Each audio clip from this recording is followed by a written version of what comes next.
بسم الله الرحمن الرحيم نحمده ونصلي على رسوله الكريم اما بعد فاعوذ باللہ من الشیطان الرجیم بسم اللہ الرحمن الرحیم۔ عزیز طلبہ کرام، ہم عالم اسلام کے وسائل و مسائل کا آج سبق نمبر 39 پڑھیں گے۔ آج کا ہمارا سبق اسلامی دنیا کے ایک بہت ہی اہم ملک پاکستان کے حصہ اول پر مشتمل ہوگا۔ آج کے سبق کی جانب جانے سے پہلے پچھلے سبق کی اہم ابحاث پر ایک نظر دوڑا لیتے ہیں کہ پچھلے سبق کے اندر ہم نے کن کن ابحاث پر گفتگو کی۔ ہمارا پچھلا سبق ملک کے بوسنیا کے حصہ چہارم پر مشتمل تھا، اور اس حصہ چہارم کے اندر ہم نے اس ملک کے وسائل پر گفتگو کی۔ پچھلے سبق کا ہمارا پہلا پوائنٹ اس ملک کی معدنیات تھی، دوسرا پوائنٹ جس پر ہم نے گفتگو کی وہ اس ملک کے جنگلات، اور تیسرا پوائنٹ اس ملک کی زراعت تھی۔ اسی طرح پچھلے سبق کا ہمارا چوتھا پوائنٹ اس ملک کے آبی وسائل ہے۔ پانچویں پوائنٹ کے اندر ہم نے اس ملک کی توانائی پر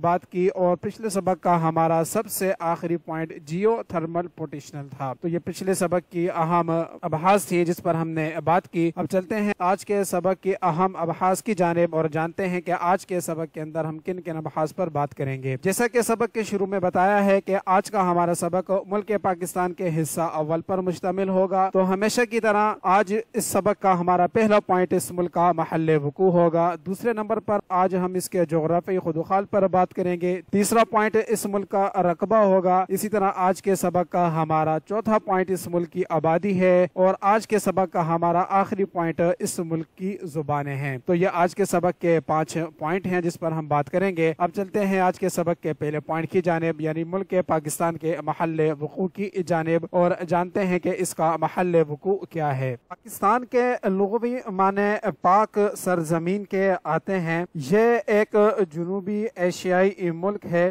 پڑوسی ممالک پر بات کرتے ہیں۔ پاکستان کے شمال میں چین واقع ہے، اسی طرح پاکستان کے مشرق اور شمال مشرق میں بھارت واقع ہے۔ اس ملک کے جنوب کے اندر ایک سمندر ہے جو بحیرہ عرب کے نام سے جانا جاتا ہے۔ اسی طرح مغرب کے اندر اس ملک کے 2 اہم اسلامی پڑوسی ملک ہیں جن میں ایران اور افغانستان شامل ہیں۔ تو یہ اس ملک کے پڑوسی ممالک تھے۔ اس ملک کے محل وقوع کو سمجھنے کے لیے آپ کے سامنے ایک چارٹ پیش کیا جا رہا ہے۔ اس نقشے کے اندر آپ اس کے پڑوسی ممالک ملاحظہ فرمائیں۔ عزیز طلبہ کرام، جیسے کہ یہ آپ کے سامنے ایک چارٹ پیش کیا گیا ہے، یہ ملک پاکستان کا نقشہ ہے۔ اس ملک پاکستان کے شمال کے اندر یہ آپ کو چین نظر آ رہا ہوگا، اسی طرح مشرق اور شمال مشرق کے اندر ایک پڑوسی ملک بھارت موجود ہے۔ اسی طرح اس ملک کے جنوب کے اندر آپ کو یہ بحیرہ عرب نظر آ رہا ہے۔ مغرب کے اندر اس کے 2 اہم اسلامی ملک ہیں، ان میں سے ایک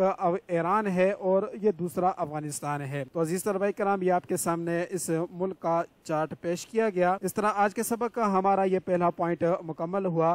اب چلتے ہیں آج کے سبق کے دوسرے پوائنٹ کی جانب۔ آج کے سبق کا ہمارا دوسرا پوائنٹ ہے ملک پاکستان کے جغرافی خدوخال۔ جنوبی ایشیا کے اس اہم اسلامی ملک کی شمالاً جنوباً لمبائی 1505 کلومیٹر یعنی 935 میل، اور شرقاً غرباً چوڑائی 1287 کلومیٹر یعنی 800 میل بنتی ہے۔ جغرافیائی لحاظ سے پاکستان کو 4 بڑے قدرتی خطوں یعنی پہاڑی، میدانی، سطح مرتفع اور ریگستانی خطوں میں تقسیم کیا جا سکتا ہے۔ پہاڑی علاقہ ملک کے شمال اور مغرب میں ہے۔ شمال کی طرف ہمالیہ کے سلسلے واقع ہیں۔ کشمیر، گلگت، ہنزا، کاغان اور سوات کی خوبصورت وادیاں اسی خطے میں موجود ہیں۔ دنیا کی دوسری بلند ترین چوٹی K2 اسی علاقے میں پائی جاتی ہے۔ بلند و بالا پہاڑ سارا سال برف سے ڈھکے رہتے ہیں، جن سے نکلنے والے دریا کبھی خشک نہیں ہوئے۔ میدانی علاقہ مشرقی حصے میں ہے، اسی میں پنجاب اور سندھ کے صوبے آتے ہیں۔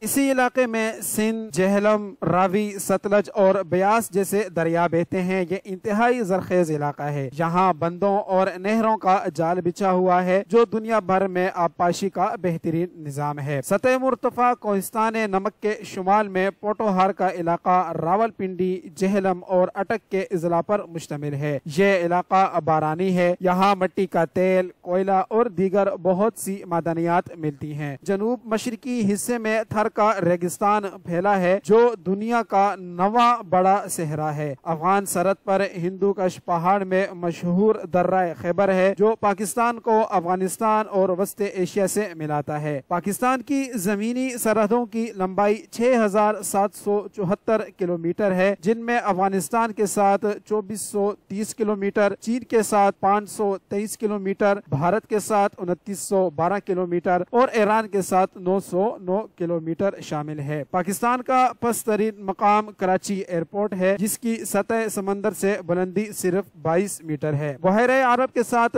پاکستان کے ساحل کی لمبائی 1046 کلومیٹر یعنی 650 میل بنتی ہے۔ عزیز طلباء کرام، اس طرح آج کے سبق کا ہمارا یہ دوسرا پوائنٹ جس کے اندر ہم نے ملک پاکستان کے جغرافی خدوخال پر گفتگو کی مکمل ہوتا ہے۔ اب چلتے ہیں آج کے سبق کے تیسرے پوائنٹ کی جانب۔ آج کا ہمارا تیسرا پوائنٹ ہے ملک پاکستان کا رقبہ۔ تو آئیے نظر دوڑاتے ہیں کہ اس ملک کا کتنا رقبہ ہے۔ کہ پاکستان کا رقبہ 8,03,940 مربع کلومیٹر ہے، بلکہ پاکستان کا بلند ترین مقام K2 ہے۔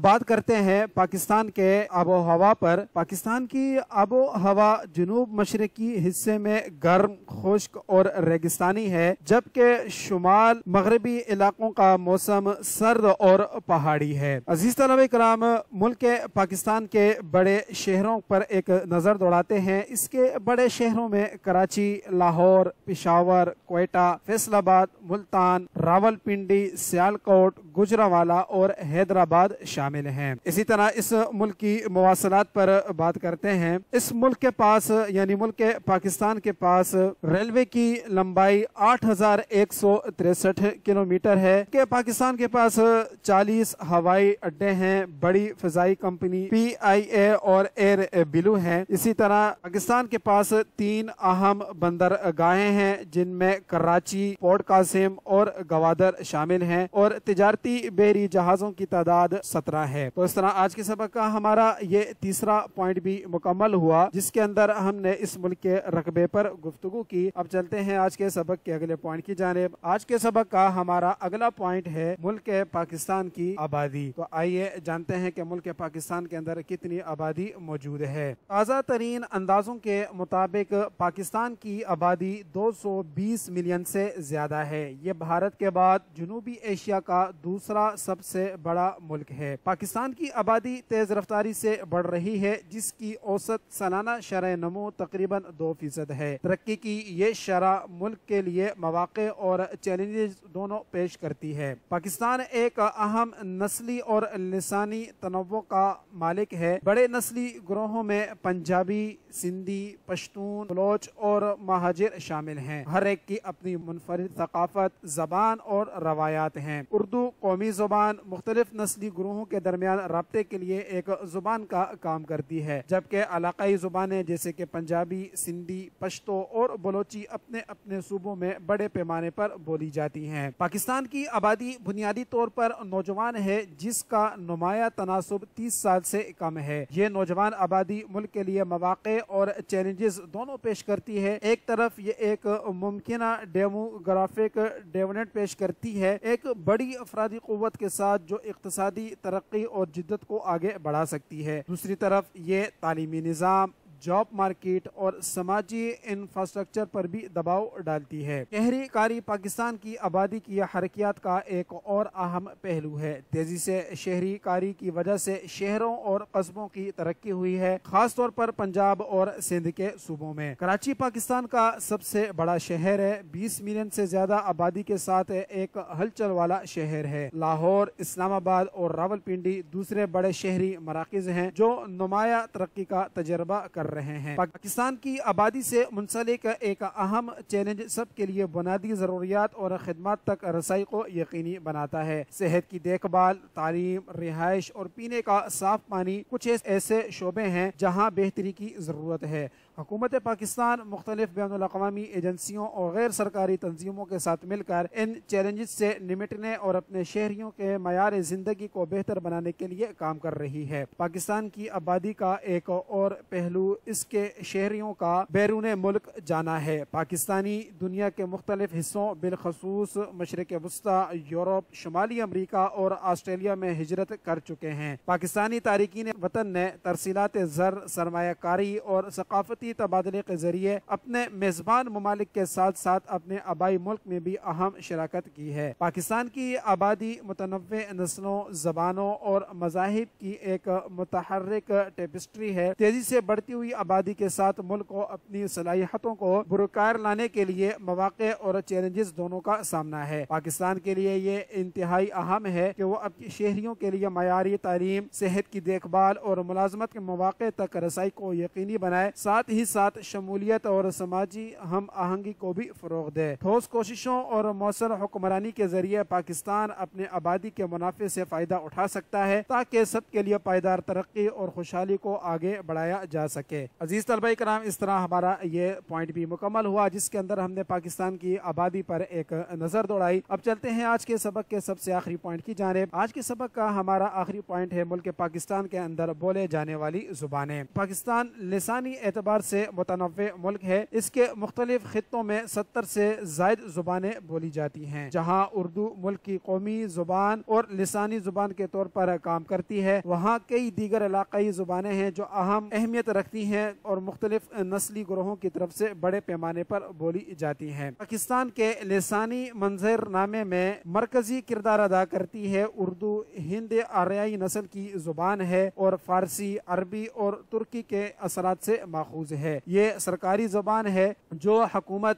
تعلیم اور میڈیا میں استعمال ہوتی ہے اور آبادی کا ایک بڑا حصہ خاص طور پر شہری علاقوں میں اسے سمجھا اور بولا جاتا ہے۔ علاقائی زبانوں کی طرف بڑھتے ہوئے پنجابی کو ایک نمایاں مقام حاصل ہے۔ پنجابی جو ایک ہند آریائی زبان ہے، صوبہ پنجاب کے لوگوں کی اکثریت کی مادری زبان ہے۔ اس کی متعدد بولیاں ہیں جن میں ماجھی، دوابی، مالوی اور پوٹوہاری شامل ہیں۔ پنجابی کی ایک بھرپور ادبی روایت ہے اور اسے شاعری، لوک موسیقی اور ثقافتی تہواروں کے ذریعے منایا جاتا ہے۔ سندھی پاکستان میں بولی جانے والی ایک اور بڑی علاقائی زبان ہے۔ بنیادی طور پر صوبہ سندھ میں یہ زبان بولی جاتی ہے۔ سندھی زبان بھی ایک ہند آریائی زبان ہے جس میں عربی، فارسی اور سنسکرت کے اثرات ہیں۔ اس کا اپنا منفرد رسم الخط ہے اور یہ اپنی بھرپور شاعری اور قدیم ادب کے لیے جانی جاتی ہے۔ سندھی بہت زیادہ ثقافتی اہمیت رکھتی ہے اور سندھی شناخت کا ایک لازمی حصہ ہے۔ صوبہ خیبر پختونخوا اور افغانستان کے کچھ حصوں میں